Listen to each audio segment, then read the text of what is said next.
You're listening to the Apple Insider Podcast.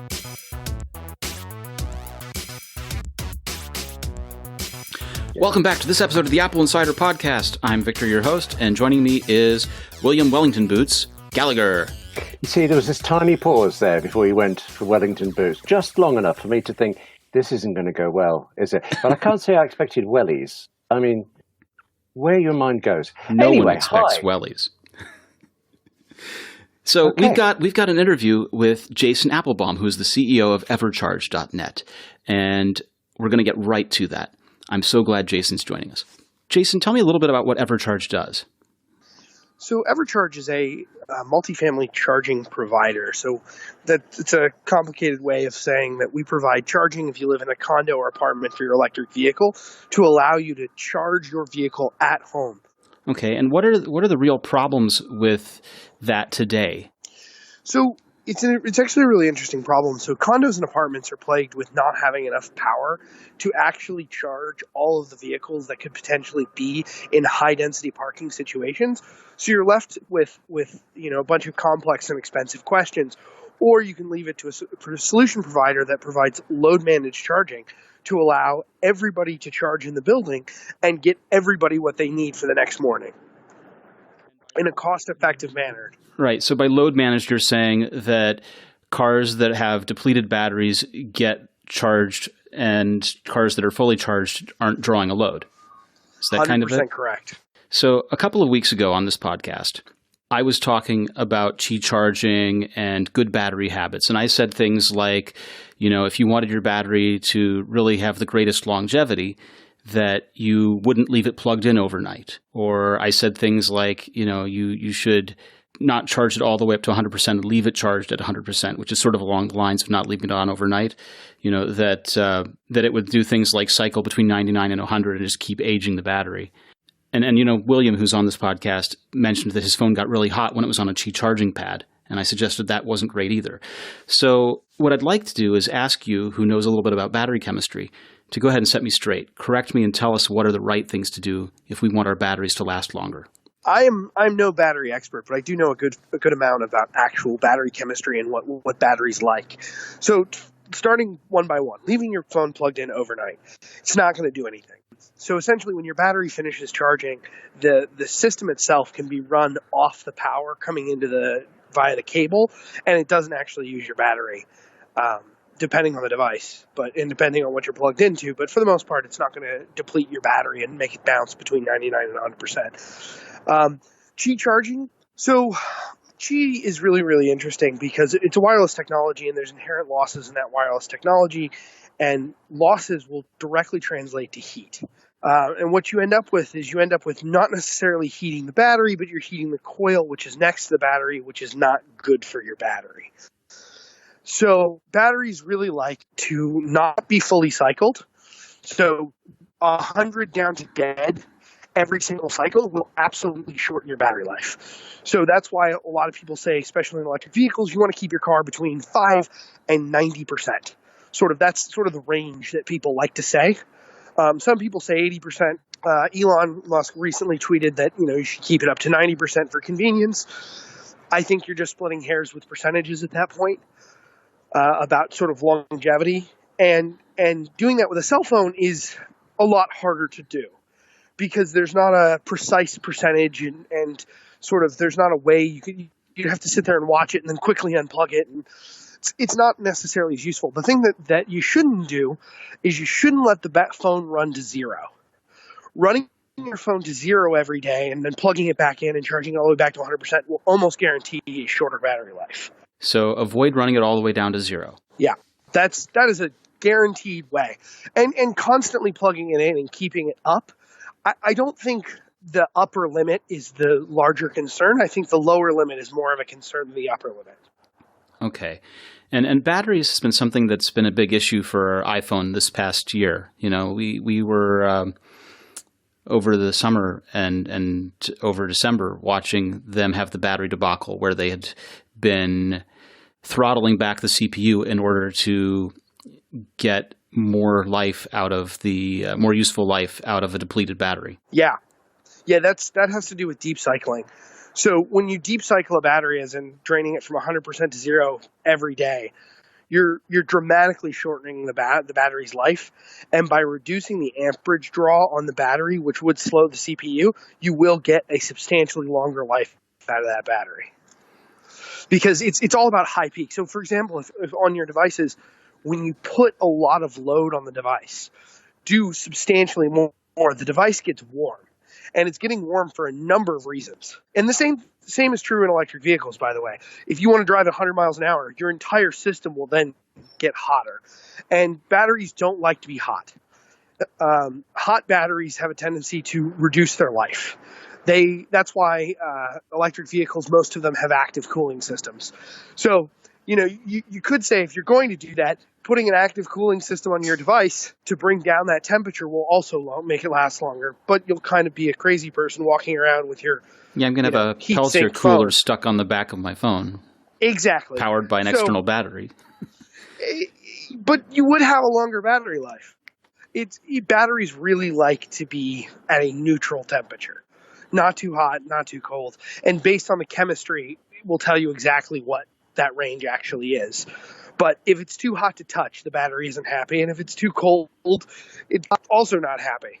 Let me ask about in the context of something like Apple AirPods, where they have batteries in them and their case is recharging them. There it feels like you have even less control as a user because you wear them and then you put them in the case to recharge them. And, you're not really able to monitor when they're actually charging versus when they're just sitting idle, right? Yeah, it's a very interesting question. You're talking about substantially smaller batteries at that point, and those sort of, lack of a better word, micro batteries are going to behave slightly differently because they're put under different loads. Sort of like a watch, right? Having a rechargeable watch, draining it to zero and bringing it back up every day, in theory, should have the same effect. But I believe it's going to take longer because there's less mass there. Because the biggest problem is with draining batteries to zero is the heat that it could inflict at zero. Sort of the rapid discharge down to zero, if you will. Okay, can you elaborate on that just a little bit? So if you take a battery to zero slowly and gradually and then bring it back up, it's not nearly as damaging as if you draw it down to zero aggressively. So, you've got a laptop doing a very intensive process and the battery is heated up because the amperage draw is substantially higher, and running to zero at a very high amperage draw is essentially this is a really not the technically correct way of looking at it, but it does make for a good mental picture. Essentially you're running past zero, like you forgot to stop at zero essentially, and what you're doing is you're essentially it's not training the battery, but it is doing damage to the battery to draw it aggressively down to zero. As opposed to a watch, which is going to have, for the most part, a constant draw on it, or earpods, which are going to have the same constant draw, which if they go to zero, it's like, okay, you're just at zero. The BMS will say that, okay, we can't operate anymore. Okay, so the BMS is the battery management system, right? Yeah, correct. Okay, so it's something where a laptop or the phone or the electric vehicle are the areas where we have to be more mindful of this because those are the ones where we have applications that are really taxing. Yeah, correct. AirPods don't run a whole lot in the way of an application. They tend to be a fairly consistent draw. Yep. Got it.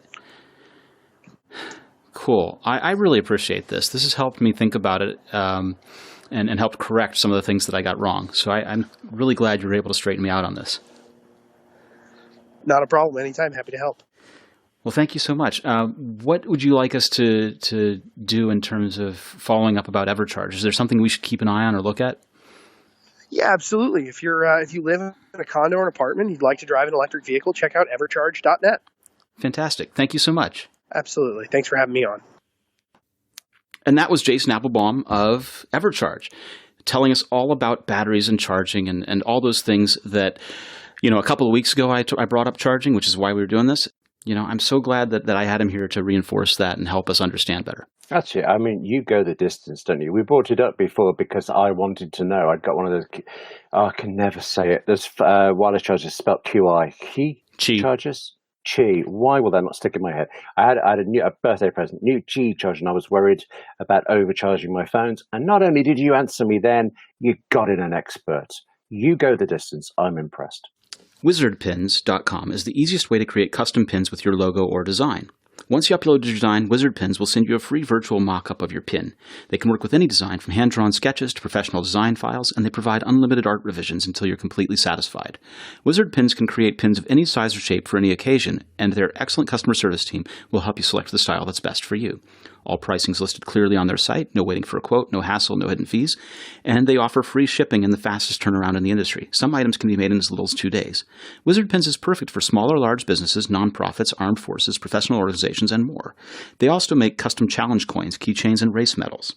And they shipped me a load of pins, and they're really well made. You know, there are sort of antique nickel-looking versions and bright, shiny chrome metal, and they're three-dimensional, and there are enamel ones. You know, they're really beautiful. This is really kind of a cool thing, and they came really quickly. Head to wizardpins.com and enter code AppleInsider to get 20% off your first order. That's code AppleInsider for 20% off your first order at wizardpins.com. Now, I have to talk about this. Apple is building a $1 billion campus in Austin, Texas. Yes, I wrote the news story about this for Apple Insider. I think, in a ways, isn't it? I mean, I don't know why it's happening particularly now. They did say earlier in the year they're going to expand, but this is big expansion, isn't it? It really is, and it's interesting because there's going to be a projected 15,000 jobs in Austin for this. Yeah, starts with 5,000 whenever they open, and I'm not clear when that'll be, but the building is built to hold 15,000, and doubtlessly that's what they're aiming for. So, yes, they've just finished Apple Park. Wasn't that enough for them? No. Okay. No, and then, this ties into what people expect in terms of stocks, for example. They expect that a company should be a growth company, and that if you're not growing, then you're not using your resources well. Well, Apple has this huge pile of cash. What are they using it for is a good question. And so, they aren't going to tell us what they're using it for. Hiring tons more people is a good use of cash. And yes, I could be bought for lots of money. Yes. Well, we'll see about that. But, the idea that when you're a startup, for example, if you get investment, you don't need to hold that money. You need to be using that money as fuel for the fire. And so here Apple is pouring fuel on the fire by hiring more employees and using that money. And that is a good thing. They're also going to increase hiring nationwide, right? Yes, that's just what I was thinking. There's 5,000 now, up to 15, but there's just so many more across. It was Pittsburgh, wasn't there? Pittsburgh, New York, Pittsburgh, Colorado. Seattle, Colorado. Yeah, they're just all over. These are all actually just nice parts of the US, aren't they? That's why they're doing it. Well, that's also one of the choices that people make, right? Is they want to live in a nice place in the country in order to, and would like to be able to have a good job while they're doing it, right? So being hired in those places can only be a good thing. Now, there's reasons for things like Pittsburgh. Carnegie Mellon is out there, and that's where a lot of the research on self-driving cars is being done. Oh, I see. Hello. Right, I didn't know that's where Carnegie Mellon is, but Pittsburgh cars, that makes sense. I see where you're going with this. It's all a cunning plan to slip in an Apple car. Well, I don't know that that's how it's happening out in Seattle, for example. But there are reasons for these locations beyond it's a nice part of the country. Okay. But, let's face it, that's a good enough reason for me. All I know about Seattle is what I've learned from Frasier. So I realize I'm not the most informed one in that area, but I enjoyed learning what I learned. Yeah. Okay. And there's also, there's a difference here, isn't there? The big one is Austin, Texas. They already have 6,200 people in one campus there. They're going to build another one within a mile of wherever that is for the 5 to 15. And then there's new sites in these other places, but they're also expanding, aren't they? So the one in data centers are expanding, such as the one I admit I'd never heard of before in Reno, Nevada. That's going to get huge. Absolutely. Now, Qualcomm we've been talking about Qualcomm for ages. Qualcomm got an injunction against iPhone sales in China. Okay. Actually got the injunction. Granted. So that's it. No more iPhones in the whole of China. No. No more iPhones, or no No, that's not It's quite something correct else. because nothing about this stupid case is simple. So Qualcomm got this injunction. Apple is reading this injunction as saying no sales of iOS 11 devices, and fancy that, they don't sell any iOS 11 devices, and so they don't have a problem. Qualcomm, for their part, thinks that that's not how it's supposed to be read and presented a Chinese court with video evidence that Apple is still selling iPhones in the country and insists that the fact that they sold an iPhone is a violation of the injunction. Well, I can't imagine how difficult it was to get video of somebody buying an iPhone, but unless Qualcomm's position is that 12 is just 11 with a bit on the end, presumably Apple's right. This must be down to contract law or something. Well, the patent being contended here for this injunction is a patent on photo editing and managing apps with a touchscreen. Okay, that's a bit broad, but all right. How have they chosen to narrow that down to iPhones? Well, Apple contends the injunction applies only to products running the older versions of iOS and that iOS 12 doesn't apply. So that's what's going on here. And this is just a part of the sort of gamesmanship going back and forth. Oh, of course. Sorry. Yeah, part of this entire well, you're following this so much more closely than I am because I get very intrigued by the business side and even the politics side, but then the technical side. It's just, why is Qualcomm doing any of this? Qualcomm had a very dominant position. Qualcomm was the only maker of CDMA technology, which two big carriers in the United States rely upon. Qualcomm makes CPUs that Apple doesn't buy but others do. Qualcomm makes these modems that Apple must buy if they want to work on these two carriers. And it's advantageous for Apple as a company to use one modem chip across their entire line because they don't have to have different SKUs. Making one SKU is easier than making 10 SKUs, right? Yeah, absolutely. You've got to maintain things. Yes, I can understand that completely. Right. And so this is Qualcomm trying to keep their dominance, trying to keep the money rolling in from that dominance. And it's already beginning to slip away because Judge Lucy Koh ruled in a different case. The preliminary ruling was calling on Qualcomm to license their technology to rivals. Okay, but it's their technology. Shouldn't they be allowed to, I mean, I'm simplifying here because I don't understand. If I invent something, why should I give it away? Well, there's the point of having a patent is that you can then license it out or collect from people who infringe upon it. And there are some patents that are considered so essential that they have what's called FRAND around them, which says that you have to have a fair licensing regime. Oh, okay. All right. And it's not clear that this falls under that, but Judge Koh calling for them to ruling that they have to license it out is sort of heading that direction. Okay, I hear her name a lot, always to do with technology topics, so presumably she knows. She was the judge who ruled on the Samsung Apple case. Right. And, it's... I'm trying to remember what happened there. There's so many different appeals for this one. But I think it still stands. Samsung ended up paying, but they ended up paying a lot less than they originally had to. Oh, right. Okay. Yeah. But so she's extremely well-versed in technology. So what she says presumably goes. That makes sense. Well, that's to the me. way a judge's ruling works, yes. But, there's been accusations and suits back and forth here. Apple's withholding royalty payments until this gets sorted out. So there's that. Qualcomm has been trying to win iPhone bans in other countries as well. Qualcomm is trying to win a ban on the iPhone sales in U.S. Actually, wait a minute. The last time we spoke about this, it was because Qualcomm had just said they were knocking at the door of a solution with Apple. I don't think they said it'd be any hour now, but that was the implication. Well, this feels unlikely. They wanted to reach the settlement. They said they were ready to reach the settlement, and Judge Koh said, no, we're going to take this all the way. And so Qualcomm is still doing these tricks. Okay, well, I suppose, they know what they're doing, do they? Right. So a panel of judges at the U.S. International Trade Commission are reviewing a previous ruling the agency made. They previously decided that an iPhone ban is not in the public interest, but they're reviewing it again and seeing if a patent was violated. That will be re-examined as well as the product ban. Okay, so what's the worst thing that could happen here? The worst thing that could happen here is that iPhones will no longer be allowed to be sold in the United States. That would be pretty bad. Okay. That would be a hair-on-fire catastrophic moment for Apple, yeah. Yeah, a little bit. Okay. Well, I guess Samsung would be happy, wouldn't they? So, everybody wins, everybody loses in some sort of way. Well, I'm assuming Samsung would be happy and Qualcomm would be happy because Qualcomm sells CPUs and modems to Samsung. So there you go. Two companies happy, one unhappy. I'm being trivial about this because presumably it's impossible, really, in all practical ways, that this will happen. But it's at least a theoretical possibility. You say that, but 2018 has been the year where 2018 says to 2017 and 2016, impossible? Hold my beer. Okay. It's been a year of wildly improbable things coming to pass. Yes, you agree? Yeah, I prefer challenge accepted than hold my beer, but because I don't drink. But okay, yes. Would you settle for, hey, watch this, y'all?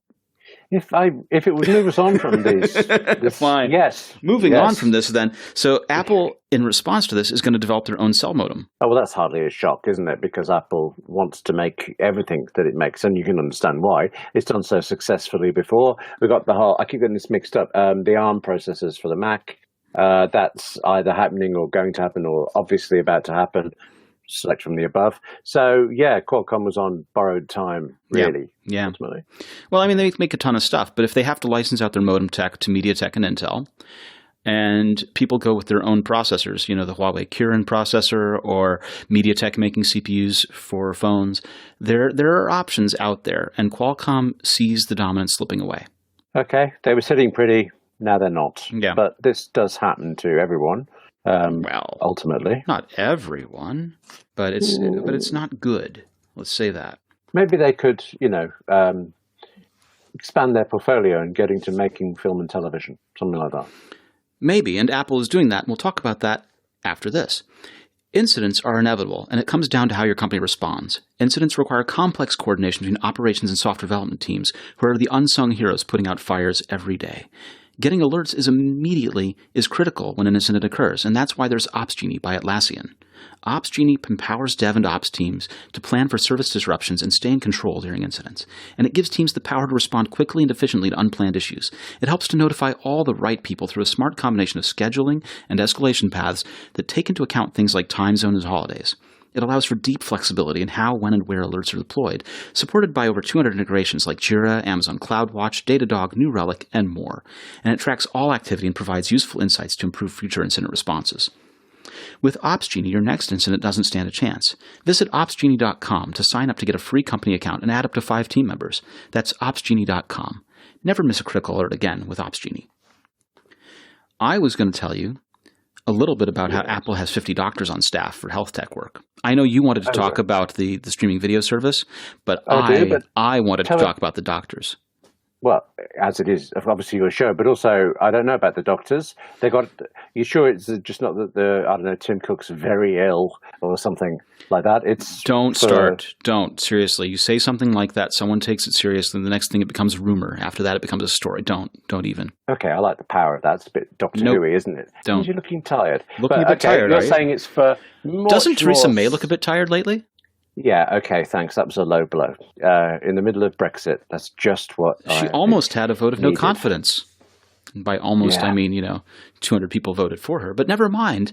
117 against, and nothing changes. And that wouldn't make you tired? She looks tired. Yeah. Apple has 50 doctors on staff for health tech work. Now, we can confirm that there are at least 20. Just viewing things like LinkedIn and such. But but it's difficult to tell. But it looks like there might be as many as 50. And CNBC reported on this. They're not for show. Obviously, features like the electrocardiogram, they have the health labs where they're measuring all kinds of performance in exercise and fitness. And they've got on staff the cardiologist. They've got a pediatrician. They've got orthopedic surgeons who are working on determining whether Apple technology can speed up recovery from knee and hip replacements. They are working on a health records project. They are really trying to focus on how to revamp health. Is it still the case that Apple Park doesn't have a creche? Suddenly you're telling me they've got all these medical people around. They're looking after people that are customers, but they're not, providing for their own staff. I don't know why I went off on that route there. You're mistaken. There's an internal AC Wellness primary care group for workers. They are providing AC Wellness? Apple Care Wellness Program.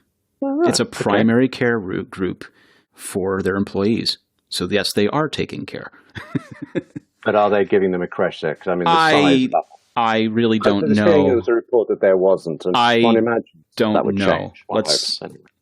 But okay, so I don't know what it was. When you listed what they were doing, it suddenly struck to me that they were being very thorough, and yet there was this big gap. I don't think so. They've got all these people, and they're for our good. Yes. And cool. They just launched in the US the software update for Apple Watch that allows people to have the electrocardiogram feature. And the ECG feature already has saved a person who sent to, saved is not overstating it. That's the term that their doctor used. They went to the doctor because the watch told them to, after a couple of times of thinking it was a false alarm. Yeah. And their doctor said, no, you needed to do this. We would not have discovered this without the watch.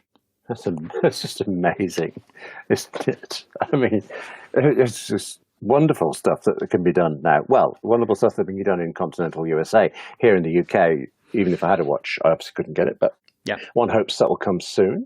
Assuredly. Okay. I love the fact that you're saying that we can't prove more than 20, but there may be as many as 50. And the reason we can't prove it is that it really isn't for show. They haven't just hired 50 doctors to stand in white coats with stethoscopes, be photographed, and bye-bye. They genuinely are using them. Yeah. That is a good thing. Yeah, it is. Now, you wanted to talk streaming service. Yes. Apple has hired someone to head up their casting efforts for the streaming service. Yes, Tamara Hunter. I confess, even doing the job I do, I don't know casting names. I understand she's very good. I think, do you know her track record better than I do? Well, so I have a small list. She was at Sony Pictures for 2 years. She worked on a lot of the Marvel Cinematic features before that. There was, at the 20th Century Fox, she served on Deadpool, X-Men Apocalypse, and the NASA history film Hidden Figures. At Sony, she did Venom, Hotel Transylvania, Jumanji, Welcome to the Jungle. And she's going to report to Sony veterans Zach Van Amberg and Jamie Ehrlicht at Apple. Yeah, but apart from that, what has she done? Now, I have a problem here. She's got an amazing track record, doubtlessly. She's very talented at this. And even from my small experience in drama, I know how incredibly crucial casting decision is. So I understand all this, except for the fact that she's working for Apple.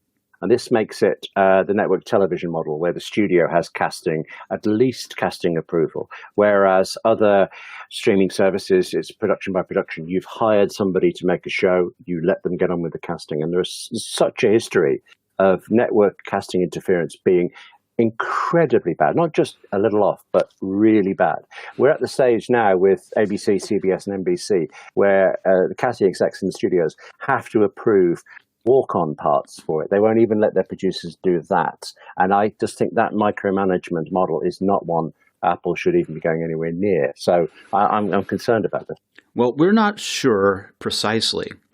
Is she a casting director, or is she leading a casting division that assists those producers and showrunners get the people they want? We don't really know how she sees her position, how she's going to fill that.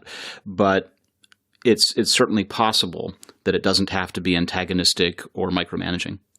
Okay, but we'll have to wait and see, won't we? I suppose. But it is actually the first thing that's concerned me about Apple's moves in this front. Generally, I'm concerned that it could all be Disneyfied and very family friendly, and family friendly just means only the kids will put up with it. Yeah, so I'm not looking forward to that. But good news: Disney is making their own streaming service. So if you want one Disneyfied, you can certainly have it from Disney. Right, and you can switch that up. Oh, hang on. Yeah. Do you say Disney? And I think of Mike Wortherly, because Disney owns Star Wars, doesn't it? So they do. They own Lucasfilm. Of course, Disney's launching its own thing. Presumably, they're going to put their own stuff on there. That means they'll suck Star Wars away from Netflix and the rest. Yes, and they will. You'll have to subscribe. Mind you, I love Frozen. So, okay. Right. We did have snow out here. Do you want to build a snowman? Yeah, that'd go. Right, I think we've just come on, let's go and play. So,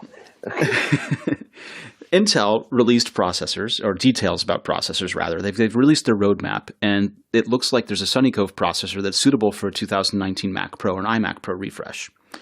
So we don't know exactly, but what's interesting here is that it looks as if, in the past we've had CPUs that were 2D, right? That you could look very clearly and see them. Here, they're doing something called die stacking, three-dimensional die stacking, to make the processors potentially suitable for future Macs. So just 3 processors, one atop the other. Right. I say just, but yeah. Presumably other people have done that before. Is it? Nope. Really? Something new to me. It's So really why interesting. wouldn't they? Is there a heat issue when they're that close? Well, when you reduce the process, you get things down 10 nanometers. You reduce the heat, really. Okay. Right. Oh, sorry. Hang on. You said this is a roadmap. Yeah. I don't want to be harsh about Intel, but they've had roadmaps before that have not exactly been, shall we say, they've had hiccups that haven't bared out, yeah. Right, okay. Yeah.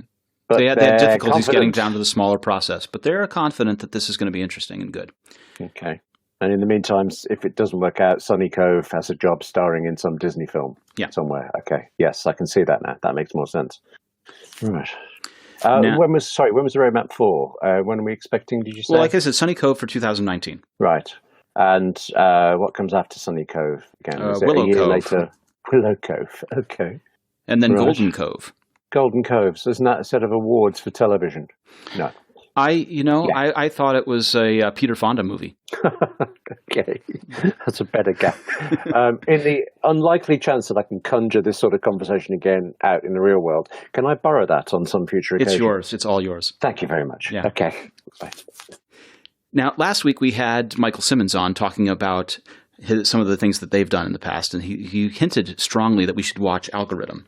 They released DJ for iOS. It works on iPad and iPhone, and it has beat matching. It uses the A12 Bionic chip to do machine learning for auto mixing, and it works with the iPad Pro USB-C support for external devices and external displays. It's really pretty incredible. And now there's a free version for everyone, but subscriptions enables the Pro version. Subscription is $5 a month for the Pro version, and it lets you do all kinds of cool things, including give you a gigabyte of loops and sound samples that you can work to perform with over your music. Really create a sound experience with your DJing. It's very cool. It's definitely for the hobbyist and the professional. It ties in with Spotify. It ties in with all kinds of things. It's got visuals. It's got a sequencer. It's huge. It's really cool. It does sound great. And I was interested when he was talking about the company last week. But when you just started that by saying last week he dropped a hint, I sat up because he also dropped big hints about card hop and things, which the contact manager, and I really like this. Yeah, and you should keep looking for anything that they release about it. Yes. Okay. That sounds like you know what's coming and you're just not going to tell me. But fine. I can neither confirm nor deny. You could do both. Nope. I'd let you do both. But Nope. Okay. Nope. Right. Move. I'm terribly intrigued because even when it's 1.0 release, whenever that was, I thought Card Hop was really good. So I'm terribly intrigued to see what they can do next. And he made it sound like it was, it's not going to be a different color. They're not. Microsoft Office just came out with dark mode. Woohoo! It's not going to be that. It's going to be something substantial, and I can't imagine what it is, but I suppose that's why I write about them, and people like you actually do it. So. Yeah, well, you're going to like what's coming. That's all I'm going to tell you. If you like Card Hop, you're going to like this. So, moving on. Verizon on Tuesday updated their My Verizon customer service application with support for app-based activations of eSIM on iPhone XS, XS Max, and XR. So if you're traveling in the US and you have one of those phones, you can download the My Verizon app and activate an eSIM and have a US phone line. Sorry, through the carrier's app? Yes, That's through the really carrier's good. app. You don't need to use a QR code or any of that nonsense, just through the app. Right, because I have to say, with all the carriers in the UK that I've ever used, the apps have been just dreadful. So you try them because there's advantage to it, but I don't even know if I'm on 3 at the moment. I think I ditched their app 2 years ago. I can't remember what it looks like now. Yeah. So to have actual use out of it seems sensible. You should check and see if they updated it at all. Sometimes they update those things. The My Verizon app is reasonably competent. It's actually quite good as these things go. No, I'm sorry. I'm just reminded there's the Mr. Darcy line, isn't there, from Jane Austen, Pride and Prejudice. My good opinion once lost is lost forever.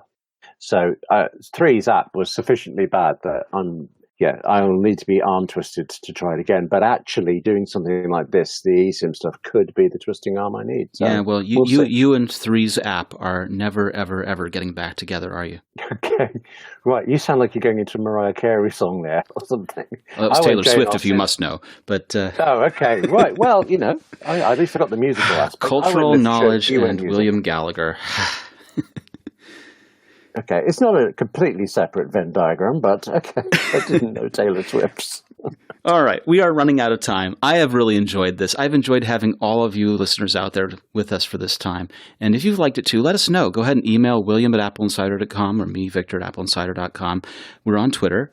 And feel free to leave a positive iTunes review. We really like it when you do. Thank you, and we hope you join us again next week. William, where can people find you on the internet? I'm always looking around Twitter at W Gallagher. And I echo what you just said. I really love the nattering we get to do with people. I'm V Marks on Twitter. We'll be back next week. Thank you so much for joining us. We'll see you then.